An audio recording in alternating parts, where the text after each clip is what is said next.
by the Honorable Johnson. The current challenge is that about water, is that water entitlements, they tend to be, at a practical level, to be separated from the land. As a result, those who hold the license or entitlement, when they leave the farm, they move away with the water rights or entitlements. The bill, as the National Water and Sanitation Bill as it stands now, it doesn't separate the two. We think it will solve the problem. Thank you, Honorable Speaker. The Honorable Johnson. Thank you, Madam Speaker. Thanks for that response, Honorable Minister. Will this National Water and Sanitation Bill be completely doing away with what is referred to as riparian rights? These are part of your 1956 Water Act, to a point where, with the current set-aside water use licenses, if I were to ask as to how much does the Minister think is left of those set-asides in the number of hectares that are typically getting to be set aside for black farmers? Thank you. The Honorable Minister. Thank you, Honorable Speaker. Honorable Speaker, that information, I'm trying to get that information from the officials. I can just use two examples. In the Eastern Cape, the late former Minister Kade Asma allocated 3,000 hectares of water rights to emerging farmers. Today, none of them have got a hectare of water rights in their hands. The same problem is happening. I got a delegation from farmers from the Northern Cape. As soon as they came into the department, same problem. So we are solving that. One of the things that we started doing, we've set up a small working group on the 10th of November, so that we can look at separating this entity, this responsibility, and set up an entity which will look at this function, so that we can speed up and also have all the necessary information that is required to deal with this question, because the emerging farmers are suffering from this. The transformation in the water space has not taken place because of this problem. Thank you, Chair. Honorable Speaker. The Honorable Kubisa. Thank you, Madam Speaker. Honorable Minister, I wanted to ask you about the current state of affairs in your own assessment and evaluation, that those who are owning land with water rights.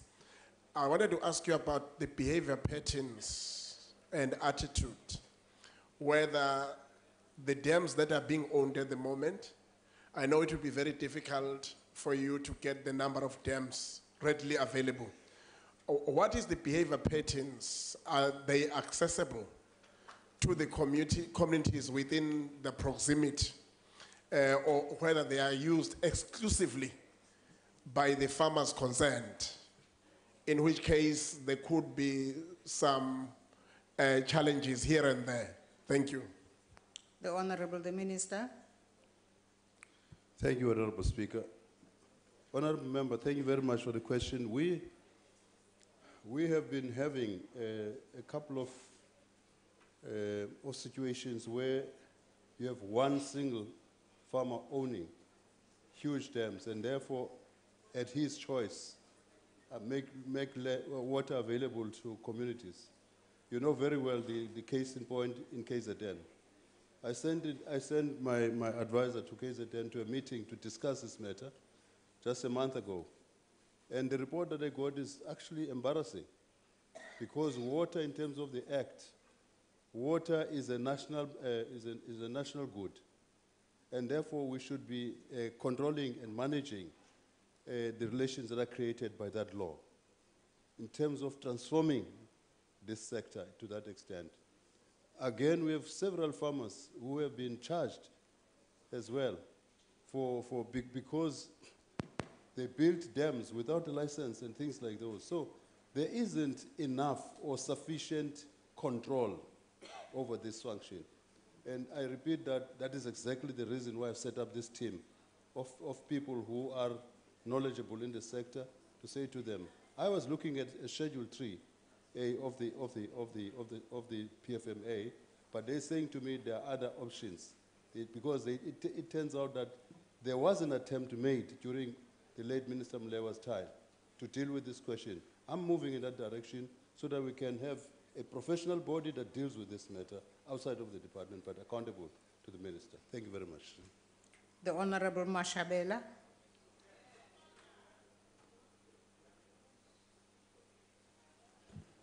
Thank you, Madam Speaker. Honorable Minister, the Constitution of the Republic, the National Water Act and Water Services Act recognize water and sanitation as a basic human right for all. However, this recognition has not fully ensured equitable access to all. In light of the pending of decision on expropriation of land without compensation, what legislative and policy measures do you have in the pipeline to ensure equitable access to water for all? Thank you very much. The Honorable the Minister. Thank you, Honorable Speaker. Firstly, I've referred to the National Water and Sanitation Bill. That is a comprehensive bill that is meant to address all of those questions. Secondly, I said, Honorable Speaker, earlier on, as recently as on the 10th of November, I met with all the stakeholders, or most of them, in the sector. And then out of that, we came up with 5 working groups. One of them is to specifically deal with this question. Because much as land, much as water is a national good, but land, when somebody who owns that license or entitlement leaves the land, they live with that. We don't want that. We want to make sure that in terms of the bill I'm referring to, there's no separation between the land and water. So that if somebody sells the land with the water entitlement. That's the direction we're going into. Thank you very much. The Honorable Basson. Thank you, Speaker. Minister, you are the custodian of water in this country on behalf of the people of South Africa.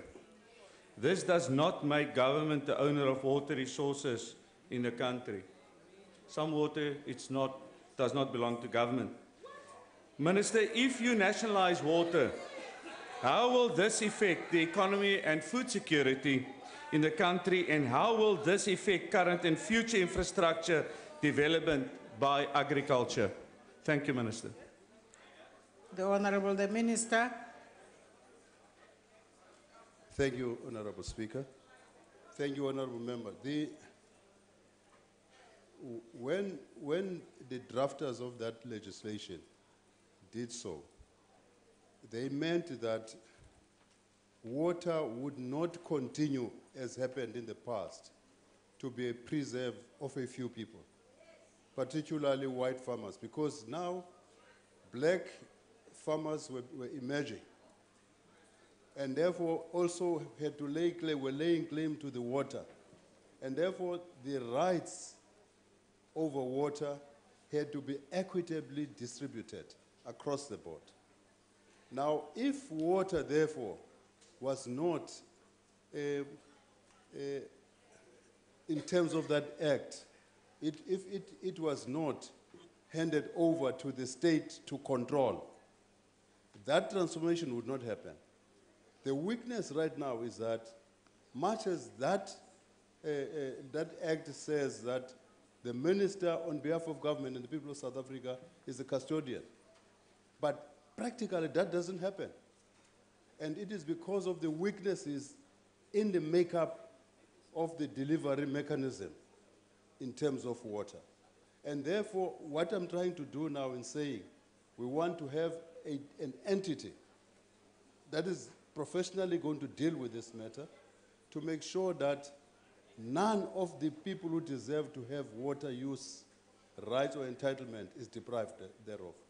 That is what we are going to do, and therefore we are going to use that power which the law entitles us to the effect of transforming the water services space. Thank you.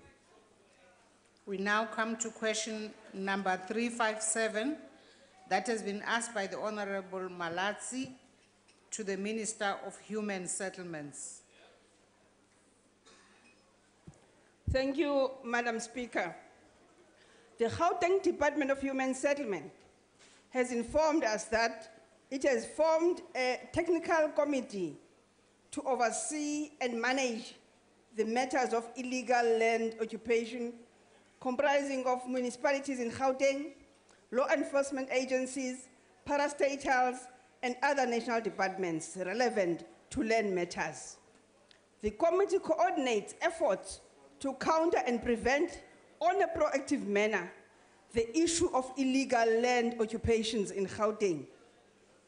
It is to be noted that the Premier of Gauteng has taken steps on a proactive basis to ensure the expedited release of service land, to ensure that communities are able to be allocated service stands and thus not resort to illegal occupation. Furthermore, the province and municipalities have been requested and advised to improve transparency in the housing allocation processes. The poor communication and lack of justification for allocations is a matter which allows opportunism related to illegal land occupation. I thank you, Madam Speaker. The Honorable Malatsi. Thanks, Speaker. Deputy Minister, what your colleague in Gauteng didn't tell you is that he told the provincial legislature that there were 2,700 instances of land invasions in the 2016 and 17 financial year. There was a further 1,600 instances of land invasions in the last financial year. In all of these instances, evictions took place in 13 areas and there were only arrests in 22 instances. But what we do know is that there are political parties such as the EFF who promote land invasions which disrupt government's ability to deliver houses. So my question to you is, do you think it's responsible of political parties like the EFF to promote land invasions which disrupt government's ability to deliver houses to residents? Thank you. The Honorable, the Deputy Minister. Point of order. Thank you, Madam Speaker.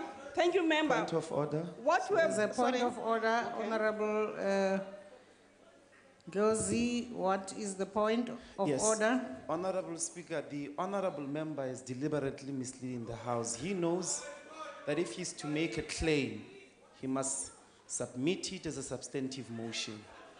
I put it to you, Honorable Speaker, you will not go anywhere in the literature of the EFF and find where we say people must invade the land.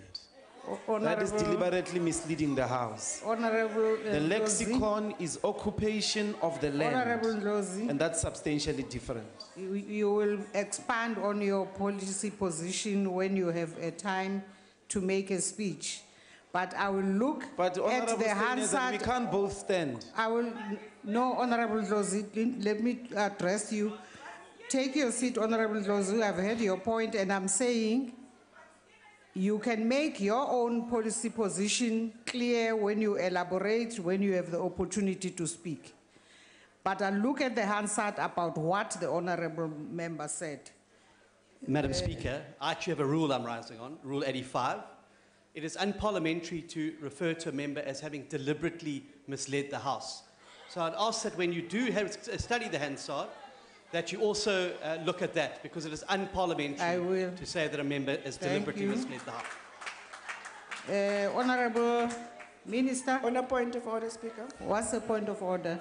Speaker, I just want to draw to your attention that each time Steyners is standing when you are speaking, and that is very disrespectful. We need to look into that. each time Okay, he's honorable doing that, member. and that is disrespectful. Since you Okay. know the rule, you know you can't stand when another member is on the floor. Since Thank you you. know the rules better. Thank But you, don't worry, honorable we'll know member. it too. Can we allow the deputy minister to respond? Thank you, Madam Speaker. I just want to say that I Point think of order. the issue of Gauteng having rapid land release A point of program. order, Speaker. Where's the point of order? Thank you, Speaker. I'm sorry to interrupt the Minister. The Honourable Member from the EFF called the Honourable Order, honorable members. called the Honourable Steenhuisen by his last name. Can you ask the member to address the Chief Whip of the Opposition correctly? Thank you, Madam Speaker. Okay, honorable members, it's quite early in the afternoon, mind you. Please, let's just stay calm so that we can sustain our ability to carry the program forward. Honorable Deputy Minister, please give the answer to the question.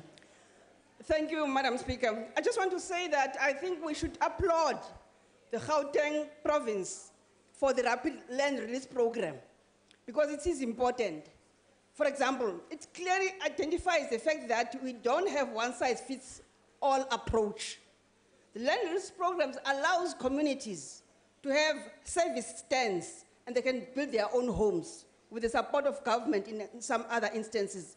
But most importantly, that even the protests around the land and land occupation has gone down a bit. And it's a process that needs all parties to buy into it because at the end of the day, we want stability in South Africa, particularly as far as shelter is concerned, because it's a thorny issue. I thank you.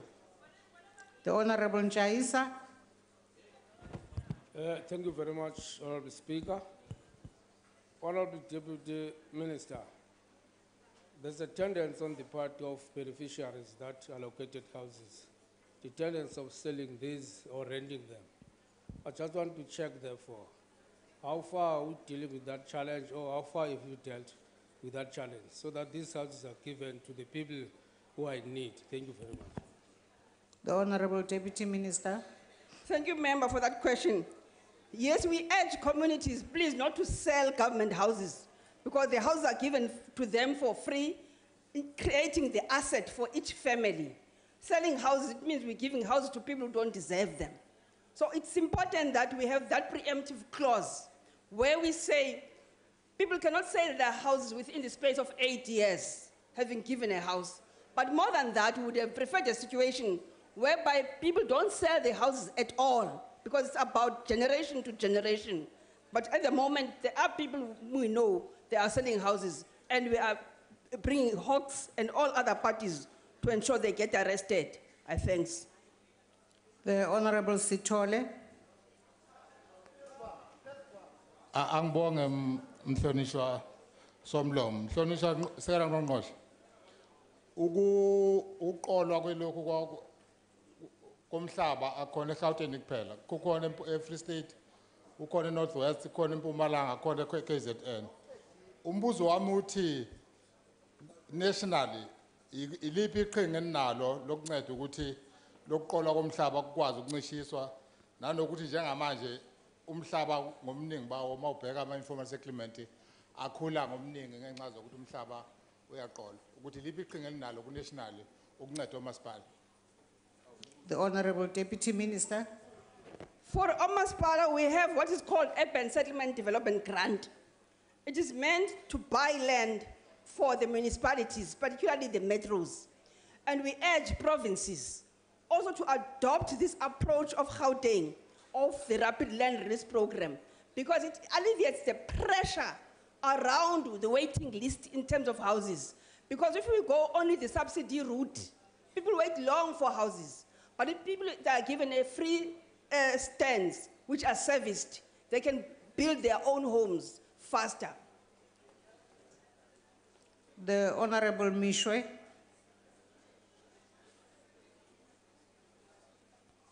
Thank you, Speaker. Honorable Minister,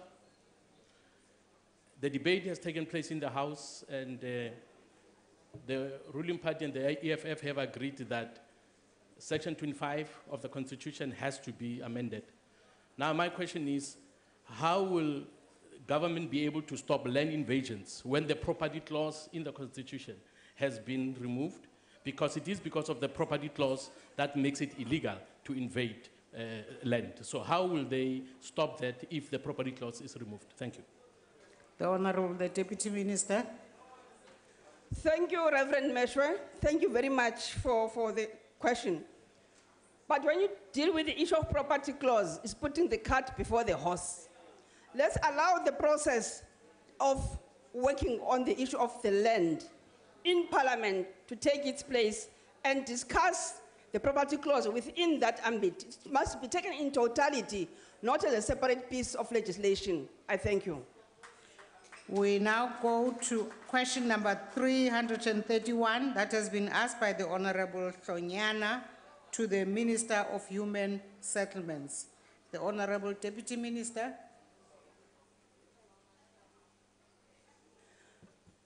Thank you very much, the Speaker. Based on the consultation and information the department has received from the eThekwini Metropolitan Municipality, the requisite plans to provide Mr. Sipho Mnguni with a subsidized house are on track within the time frame which was alluded to earlier on. And I just want to say that on the Mr. Mnguni's case, it's a case of a house, a stand, where in that particular stand there are 3 families. Now, Mr. Mnguni must have a house. So we need to remove the 2 other families from that particular stand. That process is underway, so that in the remaining stand, Mr. Mnguni's house can be built, and that consensus has been reached with the municipality, so that house will be built. I thank you. The Honorable Hlonyana. Thank you, Speaker.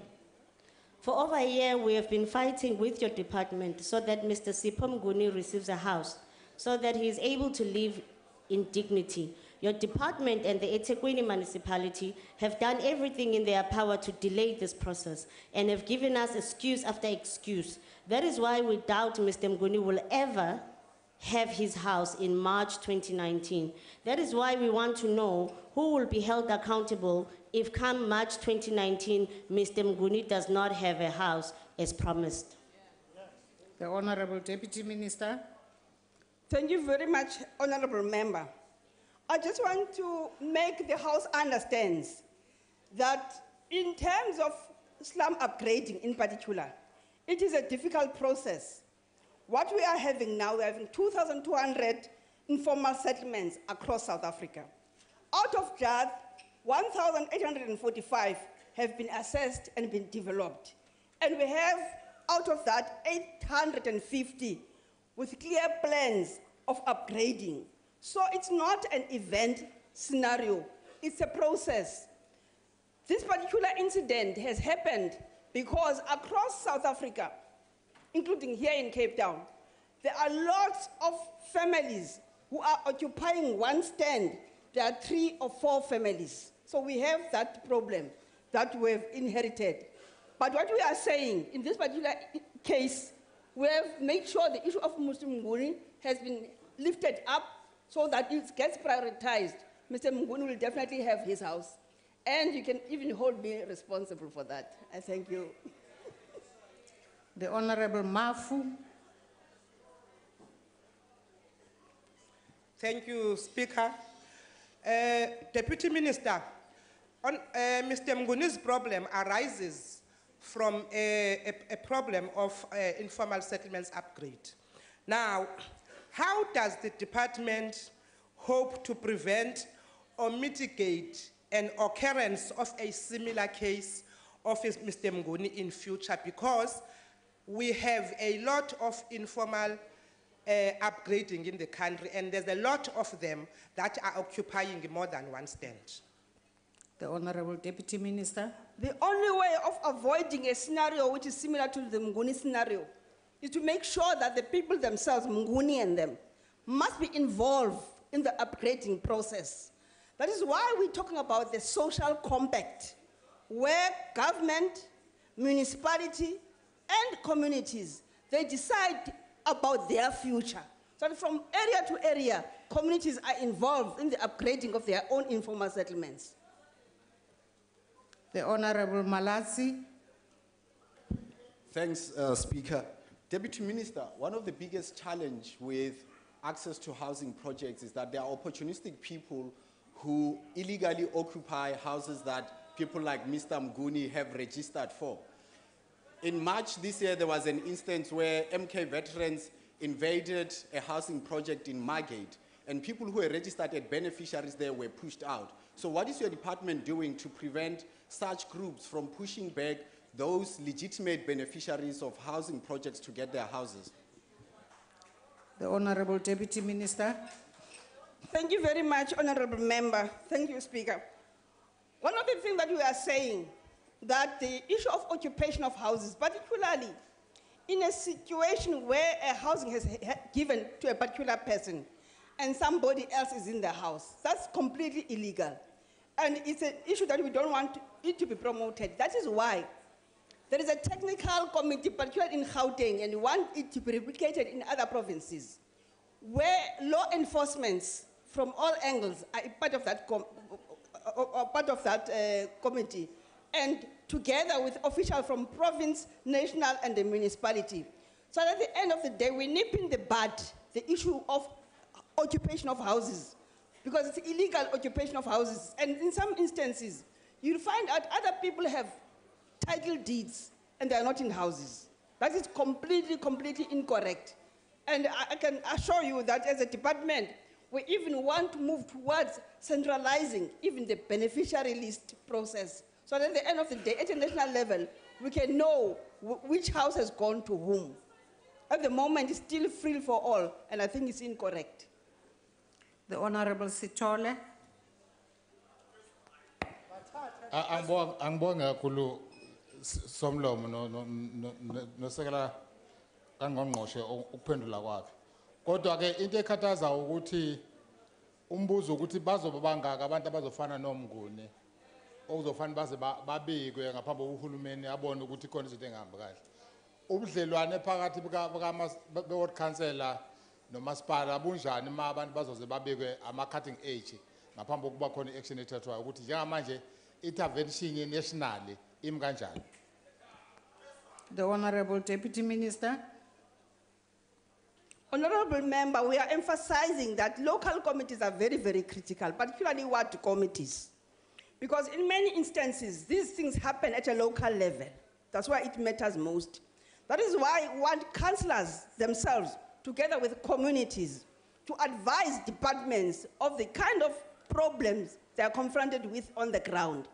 At a departmental level, it is important for us to have a coordinating mechanism, because you find that municipality will say it's a province, and the province will say it's a municipality. You need a coordinated approach in order to solve the problems of our people on the ground. And in that instance, the Department of Human Settlement has taken a lead. Thank you. We now come to the question number 313 that has been asked by the Honorable Tom to the Minister of Arts and Culture. The Honorable Minister.